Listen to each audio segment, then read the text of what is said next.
በጣም ያሳዝናል። ባቡሬ ስለ ሊሊ ህመም ተነገረው። በዚህን ሰዓት ከዶክተሩም ጋር እንዴት እስከዛሬ ትደብቀኛለህ ይህን ያክል ህመም እየታመመች ብቻዋን በማለትም ባቡሬ ከዶክተሩ ጋርም ተጣላ። ሊሊ ጋርም እንዲሁም አደይም ላይ ጮኸባቸው። እንዴት ይህን ያክል ሚስጥር ትደብቁኛላችሁ? በጣም አሳፋሪ ናችሁ። እንዴት ይሄ ይሆናል? እኔ ባዳ ነኝ ወይ? የውጭ ሰው ነው ወይ? እኔ ላንቺ ምንም አይደለሁም ወይ? ቦታ የለኝም ወይ? እዚህ ድረስ ነው እኔን የማትፈልጊ? በማለትም ሊሊ ላይ ባቡሬ ሲጮህ የመጨረሻ ተናደደች። ሊሊ ስትናደድ ትልቅ ችግር ውስጥ እንደምትገባ ዶክተሩ ደጋግሞ ነግሮት ነበረ። ሌላው ደግሞ አደይና ደብ የመጨረሻ ተጣሉ። አደይ ደብን ወደ እነ ፍቅር ቤት አስገብታው ዶክተሩ ሲደውልላት ሄዳ ከዶክተሩ ጋር እጅ ለእጅ ተያይዛ ስታወራም ሲደርስባት የመጨረሻ አደይ ላይ ጮኸባት። ለካ እኔን ጊዜ መስጠት ያቃተሽ ከዚህ ከዶክተር ጋር ተብዬው ሌላ ግንኙነት ስላለሽ ነው ሲላትም አደይ የመለሰችን ለመልስ ደብ ምን እያልክ ነው? ምን እየሆንክ ነው? ዶክተሩ በፍጹም ሌላ ነገር ሳይሆን ስለ ሊሊ ደውሎ ራሷን ስታወርቃ ስለነበረ በርቁ ቦታ ነሽ እንደ ብሎም ሲጠይቀኝ አይደለሁም ስለውም መጨረሻ ላይ እንደታመመችና ከጎኗ መራቅ እንደሌለብኝ ተገናኝተን እያወራንና ለሷ ምን ያክል ግዳፍ ማድረግ እንዳለብንም እየነገረኝ ነበረ አለችው። በዚህን ሰዓት ደብ የመጨረሻም ተናደደና የራስሽ ጉዳይ የኔን ጋብቻ ችላ ያልሽው ለዚህ ነው በማለትም ሲጮህባት፣ እሷ ግን የመጨረሻ አዘነችበት። ያንተ ጋብቻ ራስ ወዳድ ነህ፣ ለራስህ ስትል ብዙ ነገር ሊሊንም እየተናገርካት ይመስለኛል ሳስበው አለችው። ሰላም ውድና የተከበራችሁ የስኬት ሚዲያ ቤተሰቦች እንዴት ናችሁ? ላይ ሰላማችሁ ይብዛልኝ። ለቻናሉ አዲስ የሆናችሁ ሰብስክራይብ እያደረጋችሁ ቪዲዮውን እስከ መጨረሻው ተከታተሉ። እንግዲህ ዛሬ ባቡሬ የሊሊን መታመም ሲሰማ የመጨረሻ ተናዶ እሳት ለብሶ እሳት ጎርሶ ከሊሊ ጋር የመጨረሻ ግጭት ላይ ደረሱ። ዶክተሩም እንደዚህ ልታመናጭቃትና ልትናገራት ወይም ህመሙን ልታባብስባት ከሆነ ከህይወቷ አውጣ በማለትም ዶክተሩ ተናገረው። እሷም ደግሞ የመጨረሻ ተናደደች።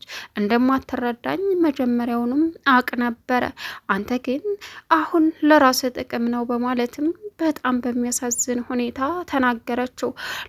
ሌላው ነገር ዶክተሩ ከመንገሩ በፊት ባቡሬ እየጠየቀ የነበረው ዶክተር ምንድነው የተፈጠረው? እባክህን ንገረኝ፣ ገንዘብ ነው የሚያስፈልጋት ወይስ ምንድነው የሆነችው? ሲልም የሊሊ ህይወት በገንዘብ ሳይሆን በጎኗ በመሆን ነው የሚታደገው ሲለውም ምንድን ነው በፈጠረክ? ሲልም ባቡሬ ከዚህ ቀደም ሊሊ ክላስ ገብቶ ሲፈልግ የነበረውን ምንድን ነው የምትፈልገው ስትለው ገንዘብ ነው ገንዘብ ሲላትም እኮ ለገንዘብ ብለህ ነው ይህን ሁሉ የምታደርገው?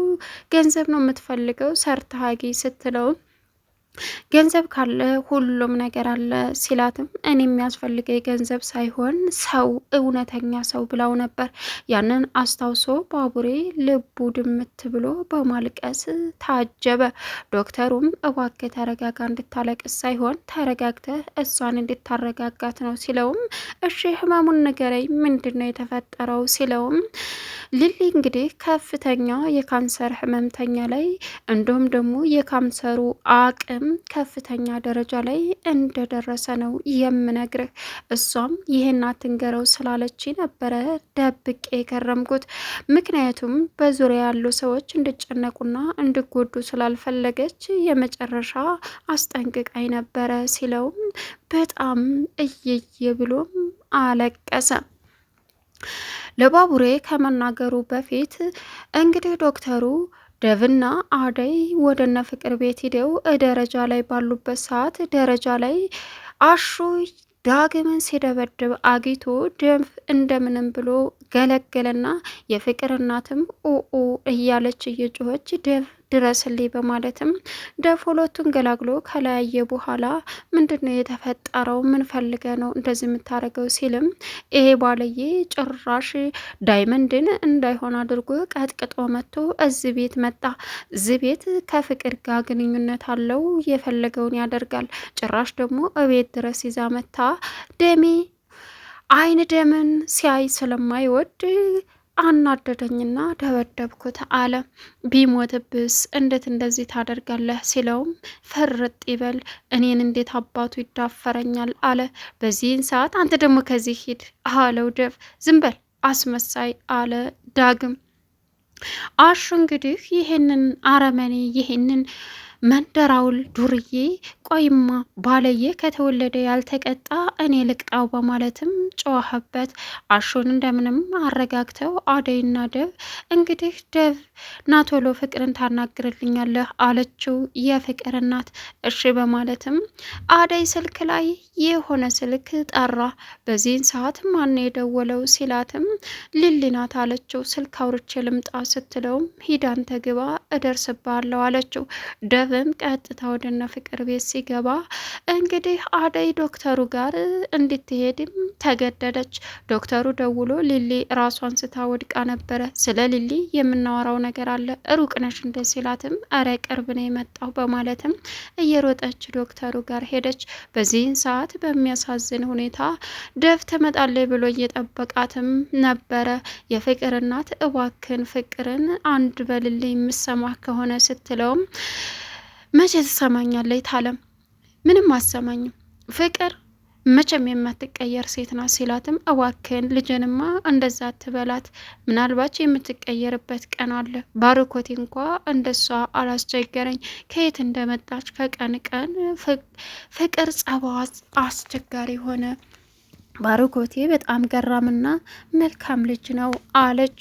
በዚህን ሰዓት አይ እንደዛማ አይደለም ሲልም ፍቅር ጋዶ ፍቅር ምን እያረግሽ ነው? ለምንድን ነው እናትሽን የምታበሳጫት? ለምንድን ነው ከእናትሽ ውጭ ማናለሽ? ላንቺ ብላ ብዙ ነገር እየሆነ ሲላትም እኔ እዚህ ቤት የአባቴ የባርኮት የእናቴ ስስት ነበርኩኝ። አሁን ግን ያም ይመጣል ያም ይሄዳል፣ ስለዚህ ለእኔ ማንም አያስብም ስትልም ታንቺ ላንቺ ያልሆነችው ነገር አለ ወይ? እባክሽን ፍቅር መቼ ነው የምትቀየሪው? ሲላትም ደብዬ እውነታውን ልንገርህ የምቀየረው አንተ የኔና የኔ ስትሆንልኝ ብቻ ነው ስትለውም ፍቅር ያምሻል እንዴ እኔ የአደይ ነኝ ሲላትም አደይን ተዋት፣ አደይ እያስመሰለችና አንተን እየተጫወተችብህ ነው። ነገ ጠዋት ምን ላይ ትለኛለህ? ፍቅርን እኮ በልጅነትህ በጣም ተወዳትና ትንከባከባት ነበረ ስትለውም ያን ጊዜ ልጅ ስለሆንኩኝ የድሮው ዴቭ ህፃኑ ነበርኩ፣ አሁን ደግሞ ትልቁ ዴቭ እንደፈለገ አስተውሎ መወሰን ያለበትን የሚችለው ዴቭ ነኝ ሲላትም በፍጹም የእሷ መሆን አይችልም አለችው። እንግዲህ እሱን አብረን እናያለን በማለት ጥሏትም ሄደ። አደይ ትመጣለች ብሎ ሲጠብቅ አደይ ግን ከዶክተሩ ጋር ሄዳ እንግዲህ ለባቡሬ መናገር አለብን፣ ባቡሬ በጣም እየተጎዳና በጣም እያዘነ ነው፣ በዛ ላይ ደግሞ ለሊሊ ሊያስፈልጋትም ይችላል ከጎኗም ሊሆን ይችላል ሲላትም እዩልህ እሷ እኮ በዙሪያ ያላሉ ሰዎች አትናገር የምትልህ ይጎዱብኛል ብላ ስለምታስብ ነው። ስለዚህ እባክህ ልለምንህ አትንገረው አለችው። እሷማ ላንቺም እንዳትናገር ብላኝ ነበረ፣ ግን ደግሞ እውነታውን አውቃችሁ ከጎኗ እንድትሆኑላት እፈልጋለሁ። የእሷ ህመም በቃ ሰው ስታጣ ሳይሆን ሰው ከጎኗ ሆኖ የሚያረሳሳት ነው የሚያስፈልጋት። ስለዚህ ልንገረው ሲላትም ሌላ ግንኙነት አላቸው እንዴ አላት። እሱን አላቅም እርግጠኛ ሆኜ ባልናገርም ግን ባቡሬ ለሊሊ ያለው አመለካከት በጣም ደስ የሚል እና የፍቅር አመለካከት ነው። ስለዚህ ይህን ደግሞ አይቶ መገመት ይቻላል አለችው። አሀ የሰዎችን እይታ አይተሽ ፍቅር እንደያዛቸው ታውቂያለሽ ማለት ነው አላት። እንደዛ ሳይሆን እውነታቸው እኮ ይገልጻል፣ በጣም ነው የሚወዳት አለችው። እሺ በቃ አደይ ልንገረውና ከጎኗ ይሁን አለችው። እሺ ተባባሉ። በዚህን ሰዓት እንግዲህ ዴቭ ከዶክተሩ ጋር አደይን አያት። እኔን ቤት አስገብተሽ እንደ ህፃን ልጅ አንቺ ግን የተለየ ሰው እያገኘሽ ነው፣ እኔን ለሊሊ ቦታ መስጠት አለብኝ ሊሊ ናት እያልሽ ተቀባጠር ያለሽ፣ አንቺ ግን የራስሽን ህይወት በጎን እያመቻቸሽ ነው ወይ እኔን እንደዚህ ስለ ጋብቻችንም ትተሽ አንቺ አሸሸ ገዳይ የምትይው ሲላትም የመጨረሻ በዴቭ ተናደደችበት። በጣም ታሳፍራለህ። እሺ አንተ ጥቅመኛ ነህ፣ የራስህን ብቻ ነው የምታስቀድመው። ከዶክተሩ ጋር ሌላ ግንኙነት ኑሮን ሳይሆን ዶክተሩ ስለ ሊሊ እየነገረኝ ነው። ሊሊ ራሷን ስታ ወድቃና እሱ ሄዶ እዛ እንዳከማት እየነገረኝ ነው። ስለዚህ ከጎኗ መራቅ እንደሌለብኝ እየነገረኝ ነው። አንተ ግን ራስ ወዳድ ስለሆንክ ስለ ሌላ ታስባለህ አለችው። ኧረ እባክሽ ሊሊ ጋር ልሄድ፣ ሊሊ ናት የደወለችው እያልሽ ሁል ጊዜ ትሄጃለሽ። ዛሬ ደግሞ መጣሁ ግባ ብለሽኝ እንደ ህፃን ልጅ አጉረሽ እቤት አንቺ ከዶክተር ጋር ትላላጫለሽ አለ ዶክተሩ። አረ ተረጋጋ ወንድሜ፣ ምን ሆነ ነው? እኛ እየተወያየን ያለነው ስለ ህመምተኛዋና እዛ ደግሞ በጎ አድራጎነት ስለገቡበት ነው አለ። የምን በጎ አድራጎት ነው አለ ደብ። ህጻናቶች አየህ፣ እንደዚሁ እያልክ ለመሳብ ነው የምትፈልገው አደይን አይደል? እሱ አይሳካለም። በክብር ከአደይ ብትርቅ ይሻልሃል በማለትም ዶክተሩን አስፈራራው። ዶክተሩም አሁን ትዕግስተኛ ስለሆነ ግን ደግሞ የአደይ ፍቅር አይሎበታል።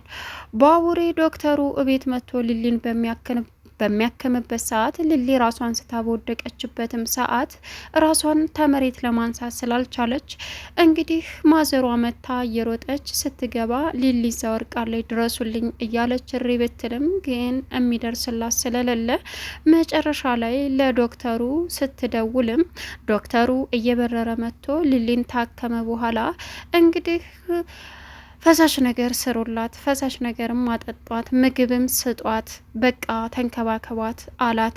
እሺ አንተ እንዳለህ ልስራ አለች ማዘሯም እሺ በማለትም እንግዲህ ተስማማ። በዚህን ጊዜ ባቡሬ ሲመጣ ምንድን ነው ሊሊ ሆና ነው ምን ሆነች አለ።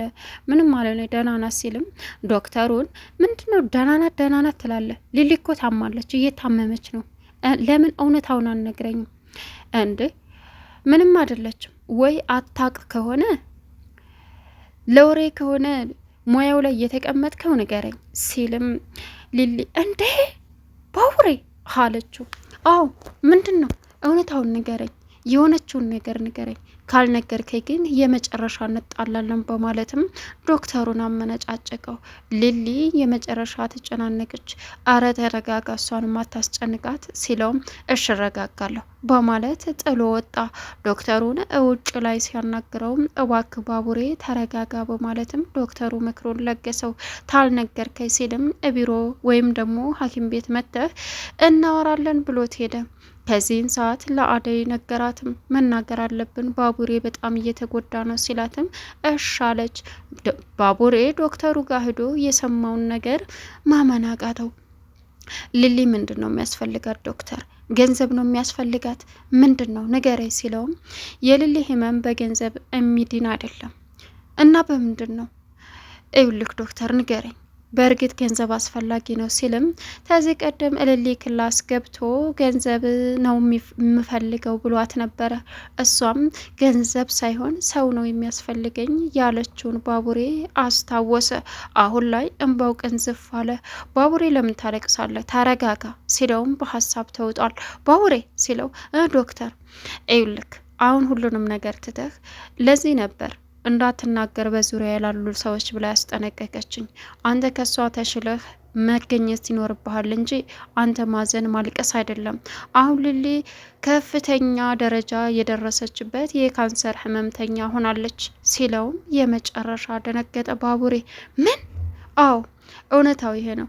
ከሷ ጎን ሆነህ ልታበረታታት ልታጽናናትና ደግሞ የሚያስፈልጋትን ነገር በደስታ እንድትኖር አድርጋት ሲልም እና የመዳን እድል የላትም። ፈጣሪ ካለ ልትድን ትችላለች፣ ግን ደግሞ አታስከፏት፣ አታበሳጯት፣ ልትረዷት ይገባል አለው። እሱም እሽ በቃ በማለትም እንግዲህ እያለቀሰ ወደ ሊሊ ጋር ሂዶ ሊሊና አደይን ምን አይነት ጨካኞች ናችሁ? እሷ ታማ እኔ እዚህ አለሜን እንድቀጭ ትፈልጋላችሁ? እንዴት እውነታውን አልነገራችሁኝም? በጣም ክፉ ናችሁ በማለትም አደይና ሊሊ ላይ ሲጮህም ሊሊ የመጨረሻ ተናደደች። ምንም እንድትል አልፈልግም በማለትም ጮኸችበት። ዶክተሩም ለእናንተ አስባ በዙሪያ ያሉ ሰዎች እንዳትጨነቁ ስለፈለገች እንጂ ለመደበቅ ፈልጋ አይደለም። ባቡሬ ልታበሳጫ ከሆነ ለምን ተነገረ? እንድትረዳት ነው እንጂ አለው። ቻናሉን ሰብስክራይብ እያደረጋችሁ መልካም ቆይታ